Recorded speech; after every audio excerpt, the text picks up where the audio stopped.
బాలల వాల్మీకి రామాయణానికి స్వాగతం అండి. ఈరోజు నుంచి ఉత్తరకాండ మొదలు మహర్షుల ఆగమనం. శ్రీరాముడు ప్రజలను కన్నబిడ్డల్లాగా పరిపాలిస్తున్నాడు.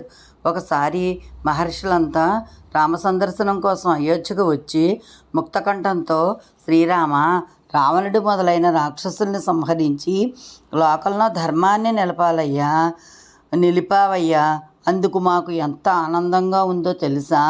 ఆ మేఘనాథుడు ఇంద్రుణ్ణే గడగళ్ళాడించి జయించి ఇంద్రజిత్ అయ్యాడు. అటువంటి ఇంద్రజిత్తును నువ్వు చంపటం అనితర సాధ్యం అని మెచ్చుకున్నారు. దానికి శ్రీరామచంద్రుడు ఆ మహర్షులను రాక్షసుల వృత్తాంతాన్ని చెప్పమని కోరాడు. అగస్త్య మహర్షి ప్రారంభించారు. అది కృతయుగం. బ్రహ్మదేవుడు మొదట ఒక 10 మంది ప్రజాపతులను సృష్టించాడు. వారిలో పులస్య బ్రహ్మ ప్రముఖుడు. పులస్య బ్రహ్మ మేరుపర్వత ప్రాంతంలో తృణబిందు మహర్షి ఆశ్రమానికి దగ్గరలో ఒక ఆశ్రమం ఏర్పాటు చేసుకున్నాడు. ఆ సుందర ప్రదేశానికి ఎందరెందరో దేవ, నాగ, అప్సరోభామినులు, ఋషికన్యులు వచ్చేవాళ్ళు. తమ ఆటపాటలతో అక్కడ గడిపి వెళ్ళేవాళ్ళు. దానివల్ల పులస్య మహర్షి తపస్సుకు భంగం కలుగుతోంది. దానికి కోపగించిన మహర్షి, నా చూపు ప్రసరించినంత ప్రదేశంలోకి ఎవరూ రాకూడదు, అలా మేర దాటి వచ్చిన నా తపస్సు భంగం కలిగించిన యువతి గర్భవతి అగుగాక అని శపించాడు. ఇది తెలియని తృణబిందు మహర్షి కూతురు ఒకరోజు ప్రకృతి సౌందర్యానికి పరవశిస్తూ ఆ ప్రాంతానికి వచ్చింది. సరిగ్గా అప్పుడు పులస్య మహర్షి మనోహరంగా వేదగానం చేస్తున్నాడు. ఆమె కుతూహలంతో ఆ మహర్షిని చూడాలని ఆయన ఆశ్రమాన్ని సమీపించింది.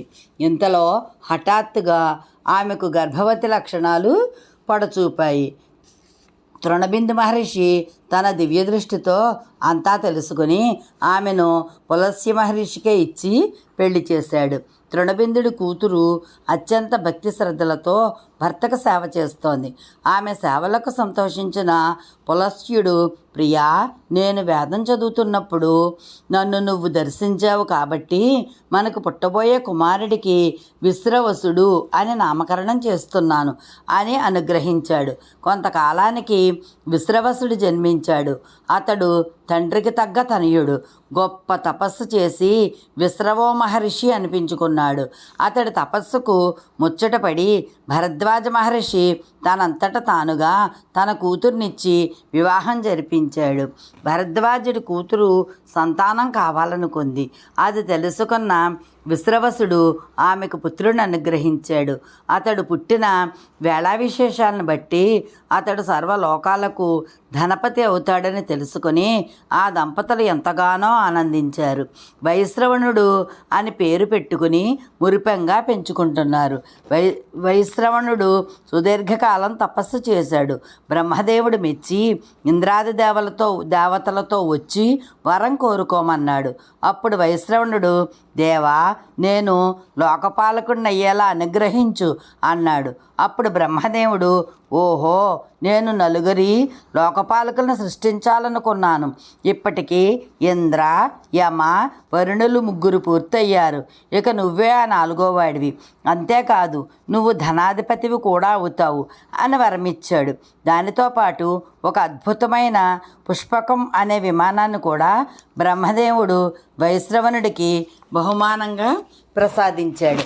ఆ తర్వాత వైశ్రవణుడు తనకు తగిన నివాసాన్ని సూచించమని తండ్రిని అడగడంతో ఆయన, నాయన, దక్షిణ సముద్ర తీరంలో త్రికూట పర్వత శిఖర ప్రాంతంలో విశ్వకర్మ సాటిలేని ఒక మహానగరాన్ని సృష్టించాడు.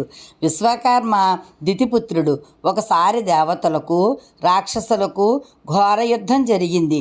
ఆ యుద్ధంలో శ్రీ మహావిష్ణువుకు భయపడి రాక్షసులు లంకా నగరాన్ని విడిచిపెట్టి పాతాళానికి పారిపోయి తమ ప్రాణాలు రక్షించుకున్నారు.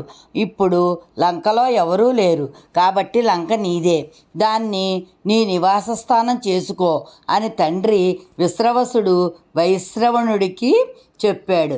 అలా లంకానగరం వైశ్రవణుడికి నివాసం అయ్యింది.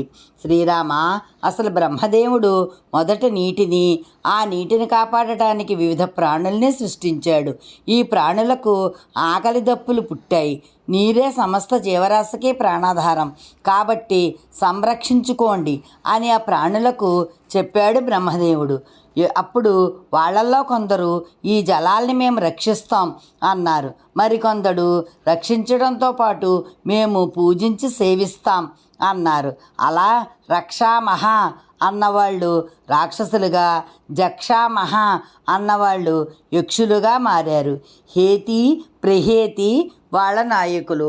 వీళ్ళు మధుకైటభులంత పరాక్రమం గలవాళ్ళు. ప్రహేతి తపస్సు కోసం అడవికి వెళ్ళిపోయాడు.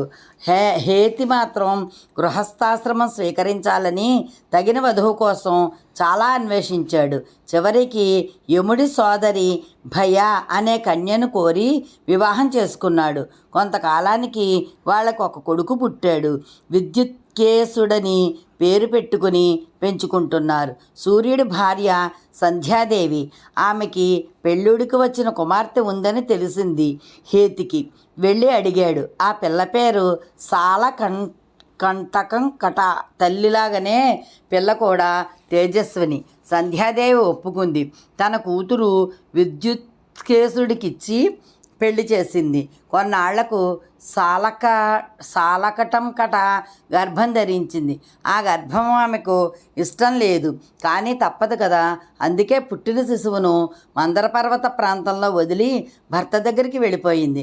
ఆ శిశువు ఆకలికి తాళలేక పెద్దగా ఏడుస్తున్నాడు.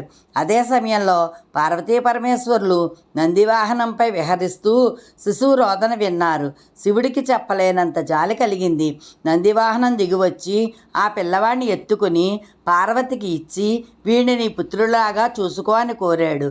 శివుడు వాణ్ణి సత్వరం యవ్వనవంతుడిని చేసి సుకేశుడు అని పేరు పెట్టి కామగమనం గల ఒక విమానం, దానితో పాటు దివ్యత్వం కూడా ఇచ్చి కరుణించాడు.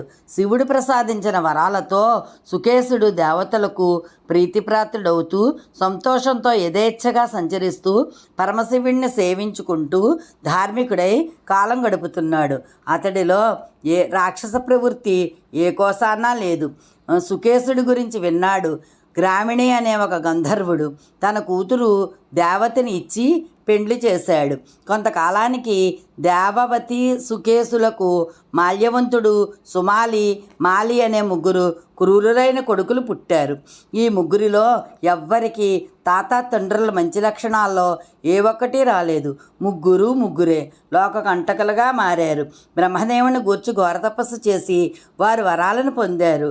ఆ వరగర్వంతో వాళ్ళు పెట్టే హింసలకు తాళలేక దేవతలంతా పరమశివుడికి మొరపెట్టుకున్నారు. ఇదర్రా రేపు ఏం జరుగుతుందో చూద్దాము. జై శ్రీరామ్.